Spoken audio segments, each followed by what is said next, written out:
So of all the things I bought last year, this is by far my favorite purchase. So let's first talk about what the hell it is, and because this is a personal finance channel after all, second, how much money it's going to save me every single year. Let me give you guys a 360 of this Frankenstein monster that I nicknamed Fire Ant, because chances are you've never seen anything like this before. Yes, it has 6 wheels, but sadly it isn't 6-wheel drive.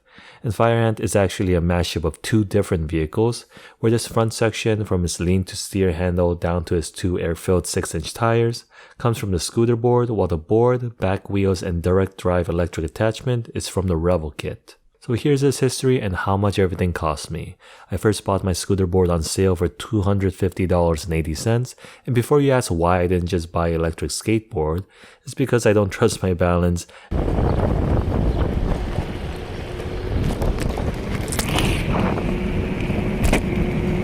And I live in New Jersey, the pothole state, and I commute to New York City with all of its crazy drivers. But anyway, a couple of months into owning the scooter board, I had to buy a throttle replacement because this sharp handle cutout, it ripped right through the wires.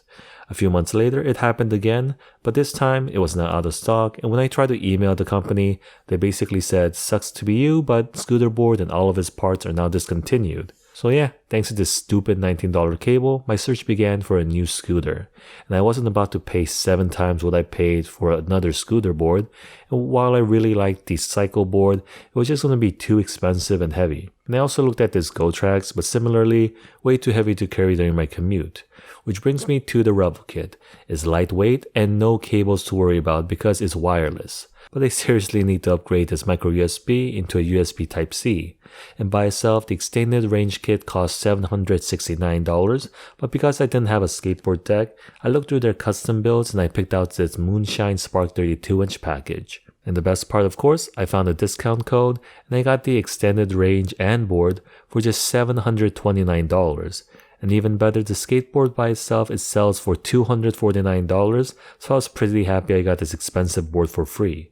And to finish the look, I bought a rubber grip handle, a bike bell, these rechargeable lights for the front, and a clip flashlight for the back, and this helmet for safety.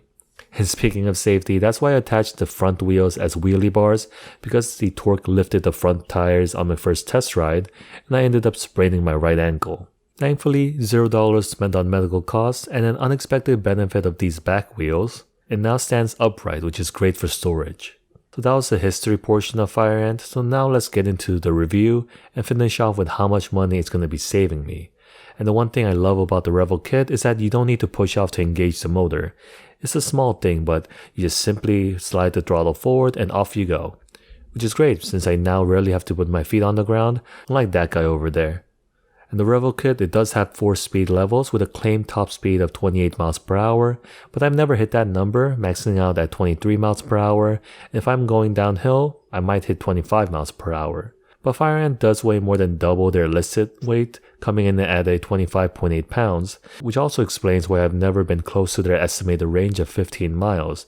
And on speed level 2 that maxes out at 12 miles per hour, I might get maybe 8 miles, but if I go full throttle like I usually do, I'll be lucky to get 6.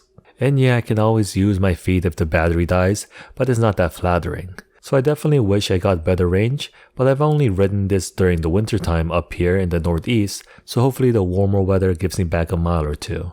But yeah, after riding Fire Ant for 500 miles now, I love it. And I know this video is not as thorough as other Revel kit reviews, so leave me any questions you might have below and I'll answer them as thoroughly as possible. But let's finish off the video by running the numbers. So the total build cost came to $1,084.62, but here's how much I'm going to be saving every single year. For example, I'll save $228 on my monthly bus pass because taking the bus by my house costs $167 a month, but taking it here costs $148 a month. So by scootering here a couple hundred feet, I'm basically able to save $19 a month. And not having to drive to work means I save on New York City parking, which even with my employee discount costs a ridiculous $20 a day, $100 a week, or $5,200 a year. But let's say I did drive to work. My commute would be about 30 miles round trip, and according to AAA, gas costs on average 10.72 cents per mile, which means I'm saving $836.16 a year in gas. Maintenance, repair, and tire costs on average 9.55 cents per mile, which is another saving of $744.90 a year. Well, not that any of that matters since I don't even own a car. And I can't even afford to buy one new anymore since they cost $47 on average nowadays. I mean, geez, if I wanted to buy a depreciating asset, I'd just keep buying the dip on Alibaba. But there you have it, guys and gals. Total saving comes out to $6,339.06 every single year. And let's say I had to rebuild fire ant every year. I'll still be ahead $5,254.44. So all in all, definitely it was my most lucrative and fun thing I bought in 2021. But with all that said, don't forget to subscribe, like, and comment whatever questions you might have below. But I feel like that's enough talking for one day, so I'll catch you guys all next time with more financial shenanigans.